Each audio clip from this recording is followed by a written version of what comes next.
Assalamualaikum warahmatullahi wabarakatuh. Saya Herlinda Puspitasari dari kelas 12 IPS 2 akan mempresentasikan laporan pembelajaran berbasis proyek yang berjudul Pradisiasa Banovi.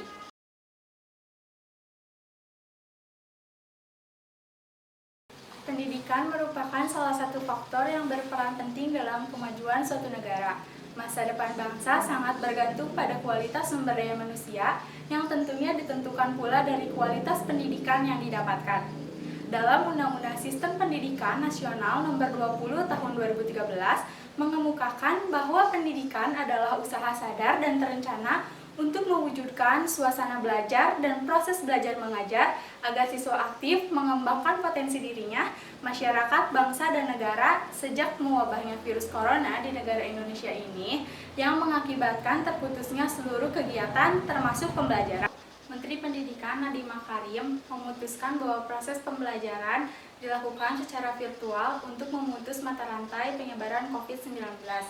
Berdampak pula pada siswa kelas 12 dengan peniadaan kegiatan ujian nasional dan ujian sekolah, sehingga di SMA Negeri 1 Ngamprah tersendiri muncullah sebuah sistem pengganti ujian nasional dan ujian sekolah yang disebut dengan pembelajaran berbasis proyek yang menggabungkan seluruh mata pelajaran dengan mengharapkan siswa-siswinya dapat mengolah sumber daya alam yang ada di sekitar menjadi sebuah produk dan tentunya dapat memberi pembekalan mengenai berwirausaha dan dapat bermanfaat selepas menempuh pembelajaran di SMA Negeri 1 Ngamprah. Adapun rumusan masalah dalam laporan ini adalah 1. Apa yang dimaksud dengan Project Based Learning?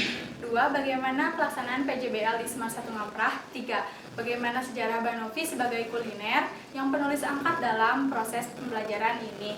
3. Apa perbandingan kuliner Banovi orisinil dan kuliner Banovi kekinian? 5.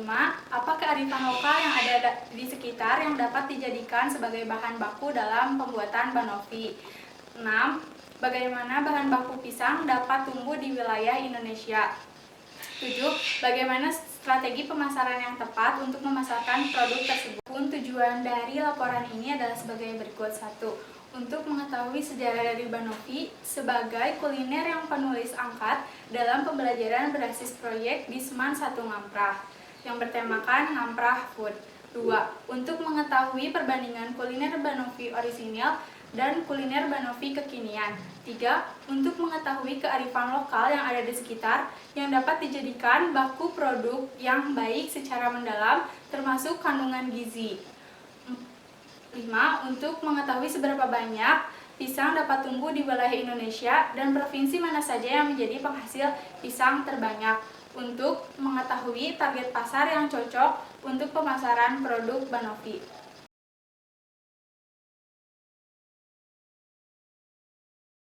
Mari kita masuk kepada bab 2 yaitu kajian teoretik. Pada pembahasan pertama, marilah kita membahas mengenai Project Based Learning. Model pembelajaran yang dianjurkan untuk digunakan pada kurikulum tahun 2013 adalah model pembelajaran yang berorientasi pada peserta didik. Yang salah satunya adalah model pembelajaran Project Based Learning. Dalam modul implementasi kurikulum tahun 2013 dijelaskan bahwa PJBL adalah model pembelajaran yang menggunakan proyek atau kegiatan sebagai inti pembelajaran. Peserta didik melakukan eksplorasi, penilaian, interpretasi, sintetis, atau mencari informasi menghasilkan berbagai bentuk hasil belajar. Selanjutnya kita masuk kepada pembahasan kearifan lokal yang ada di sekitar. Banovi atau banana dan topi adalah salah satu kuliner yang menggunakan buah pisang sebagai bahan dasarnya. Pisang adalah nama umum yang diberikan pada tumbuhan terna raksasa berdaun besar memanjang dari suku Musaceae. Buah ini tersusun dalam tandan dengan kelompok-kelompok tersusun menjadi yang disebut dengan sisir. Pisang secara tradisional tidak dibudidayakan secara intensif, hanya sedikit yang dibudidayakan secara intensif dan besar-besaran dalam perkebunan monokultur seperti Gros Michel dan Cavendish. Jenis-jenis lain biasanya hanya ditanam berkelompok di pekarangan, tepi-tepi tanaman lain, serta tepi sungai. Ini adalah pembahasan mengenai tanaman pisang di Indonesia. Keberadaan tanaman pisang di seluruh dunia berada dan dipelihara di daerah tropis, sedangkan di daerah subtropis, sebagian besar hanya mengenal buahnya saja. Sejak dikenal di daerah subtropis seperti Amerika dan Eropa, menyebabkan beberapa penghasil pisang memperluas penanaman pisang agar dapat dijuluki sebagai daerah pengekspor pisang. Seperti tanaman lain, buah pisang juga memiliki kualifikasi untuk bertahan hidup. Jenis tanah yang cocok ditanami pohon pisang adalah tanah vulkanik atau aluvial dengan karakteristik pH 4,5–8,5. Tumbuhan pisang juga dapat hidup baik pada ketinggian 0–1000 mdpl dengan suhu udara optimum yaitu berkisar pada 26 derajat sampai 28 derajat. Pohon pisang dapat ditemui hampir di seluruh wilayah Indonesia. Selama tahun 2011 sampai 2015, 11 provinsi sentra produksi pisang di Indonesia yang memberikan kontribusi hingga 88,07%. Provinsi tersebut adalah Jawa Timur, Jawa Barat, Lampung, Jawa Tengah, Sumatera Utara, Banten, Bali, dan Sumatera Barat. Selanjutnya masuk ke bab 3 yaitu pembahasan dan pemasaran produk. Untuk yang pertama, ini adalah alat, bahan, serta cara membuat banoffee.